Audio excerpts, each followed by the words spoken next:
सरकर्दा Telugu actor Kota Srinivas Rao को chief minister Telangana Revanth Reddy का खिराज। तेलंगाना के चीफ मिनिस्टर रेवंत रेड्डी ने सरकर्दा तेलुगु एक्टर कोटा श्रीनिवास राव की मौत पर गहरे दुख का इजहार किया। इन्होंने कहा कि मुख्तलिफ किरदारों के जरिए फिल्मी नाजरीन का दिल जीतने वाले कोटा श्रीनिवास राव की मौत इंतहाई अफसोसनाक है। चीफ मिनिस्टर रेवंत रेड्डी ने अपनी ताज़ियती बयान में कहा कि 4 दहाइयों से ज़ायद अरसे तक फिल्मी सनत के लिए इनकी खिदमत और यादगार किरदार हमेशा याद रखा जाएगा। इनकी मौत तेलुगु फिल्म सनत के लिए एक नाकाबिले तलफ़ी नुकसान है। चीफ मिनिस्टर रेवंत रेड्डी ने इस मौके पर कोटा श्रीनिवास राव के अरकान ख़ानदान से दिली ताज़ियत और हमदर्दी का इजहार किया।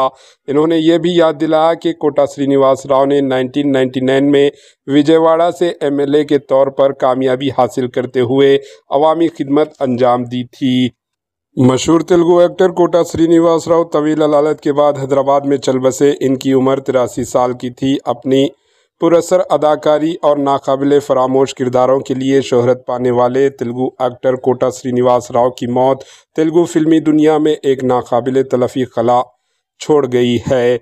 स्टेज से लेकर स्क्रीन तक इनका तकरीबन 5 दहाइयों पर मुहित फिल्मी सफ़र बेशुमार फ़नकारों के लिए मशाले राह रहा और लाखों नाजरीन के चेहरों पर कभी मुस्कुराहटें, कभी आंसू और कभी गौर व फिक्र के लम्हे ले आया।